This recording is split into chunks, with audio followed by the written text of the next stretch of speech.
ಕುದ್ಮುಲ್ ರಂಗರಾವ್ ಜಯಂತಿ ಆಚರಣೆಯ ಕುರಿತು ಶಾಸಕ ವೇದವ್ಯಾಸ್ ಕಾಮತ್ ಅವರ ನೇತೃತ್ವದಲ್ಲಿ ದಲಿತ ಮುಖಂಡರ ಪಾಲಿಕೆ ಅಧಿಕಾರಿಗಳ ಸಭೆ ನಡೆಯಿತು. ಈ ವೇಳೆ ಸಭೆಯನ್ನುದ್ದೇಶಿಸಿ ಮಾತನಾಡಿದ ಶಾಸಕರು, ಕುದ್ಮುಲ್ ರಂಗರಾವ್ ಅವರು ಕರಾವಳಿ ಕರ್ನಾಟಕ ಕಂಡ ಮಹಾತ್ಮರಲ್ಲಿ ಮಹಾತ್ಮರ ಗುರುಗಳು. ಕಳೆದ ಬಾರಿ ಕಾಂಗ್ರೆಸ್ ಆಡಳಿತದ ಮಹಾನಗರ ಪಾಲಿಕೆ ಕುದ್ಮುಲ್ ರಂಗರಾವ್ ಅವರ ಜಯಂತಿಯನ್ನ ಆಚರಿಸದಿರುವುದು ಬೇಸರದ ಸಂಗತಿ. ಭಾರತೀಯ ಜನತಾ ಪಾರ್ಟಿ ಆಡಳಿತದ ಅವಧಿಯಲ್ಲಿ 4 ವರ್ಷಗಳ ನಿರಂತರ ಆಚರಣೆಯನ್ನ ಮಾಡಿದ್ದು, ಈ ವೇಳೆ ಮಂತ್ರಿಗಳ ಅಧಿಕಾರಿಗಳ ಗಮನಕ್ಕೆ ತಂದರೂ ಕುದ್ಮುಲ್ ರಂಗರಾವ್ ಅವರಿಗೆ ಅಪಮಾನ ಮಾಡುವ ವಾತಾವರಣವನ್ನ ಆಡಳಿತ ಪಕ್ಷ ಕಾಂಗ್ರೆಸ್ ಸೃಷ್ಟಿ ಮಾಡಿದೆ ಎಂದು ಬೇಸರವನ್ನ ವ್ಯಕ್ತಪಡಿಸಿದರು.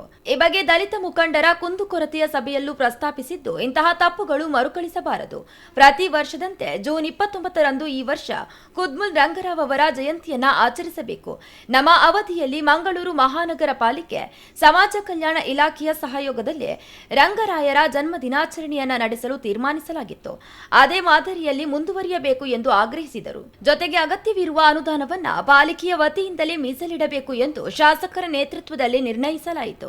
ನಾಡ್ದು ಇದೇ ಬರುವಂತ 29 ತಾರೀಕಿನ ಅವರ ಜಯಂತಿ ಮಹೋತ್ಸವವನ್ನ ಮಹಾನಗರ ಪಾಲಿಕೆಯಿಂದ ಆಚರಣೆ ಮಾಡಬೇಕು ಅಂತ ಹೇಳುವಂತ ದೃಷ್ಟಿಯಲ್ಲಿ ಭಾರತೀಯ ಜನತಾ ಪಾರ್ಟಿಯ ನಮ್ಮ ಆಡಳಿತ ಬಹಳ ಮಹತ್ವದ ಯೋಚನೆ ತೀರ್ಪನ್ನ ತೆಗೆದುಕೊಂಡು ಆ ಒಂದು ಕೆಲಸ ಕಾರ್ಯಗಳನ್ನ ಮಾಡ್ತಾ ಇತ್ತು.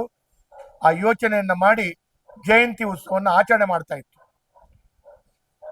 4 ವರ್ಷಗಳ ಜಯಂತಿ ಮಹೋತ್ಸವ ಮಹಾನಗರ ಪಾಲಿಕೆಯಿಂದ ಆಚರಣೆ ಮಾಡಿದ ನಂತರ ಕಳೆದ ವರ್ಷ ಕಾಂಗ್ರೆಸ್ ನೇತೃತ್ವದಲ್ಲಿ ಆಡಳಿತ ಮಾಡುವಂತಹ ಮಹಾನಗರ ಪಾಲಿಕೆ ಕುದ್ಮುಲ್ ರಂಗರಾವ್ ಅವರ ಜಯಂತಿ ಮಹೋತ್ಸವ ಆಚರಣೆಯನ್ನು ಮಾಡಿಲ್ಲ.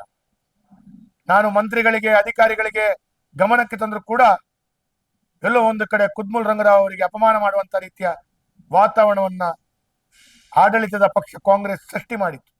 ಈ ವೇಳೆ ಪಾಲಿಕೆಯ ಆಯುಕ್ತರಾದ ರವಿಚಂದ್ರ ನಾಯಕ್, ಉಪ ಆಯುಕ್ತರಾದ ನರೇಶ್ ಶೆಣೈ, ಸಮಾಜ ಕಲ್ಯಾಣ ಇಲಾಖೆಯ ಸುರೇಶ್ ಅಡಿಗ, ಮಾಲಿನಿ, ನಿಕಟಪೂರ್ವ ಪಾಲಿಕೆಯ ಸದಸ್ಯರಾದ ಶೈಲೇಶ್ ಶೆಟ್ಟಿ, ಶಿವಕುಮಾರ್, ದಲಿತ ಮುಖಂಡರಾದ ರಘುವೀರ್ ಬಾಬುಗುಡ್ಡೆ, ಶಿವಪ್ಪ ನಂತೂರ್, ಹೃದಯನಾಥ, ಸಂದೀಪ್ ಬೋಳೂರು, ಕಿರಣ್ ಕೊಡಿಯಾಲ್ಬೈಲು, ಪ್ರಕಾಶ್ ಕೋಡಿಕಲ್, ಉಮೇಶ್ ಕುಮಾರ್, ದೇವೇಂದ್ರ, ಪ್ರಭಾಕರ್ ಸೇರಿದಂತೆ ಅನೇಕರು ಉಪಸ್ಥಿತರಿದ್ದರು.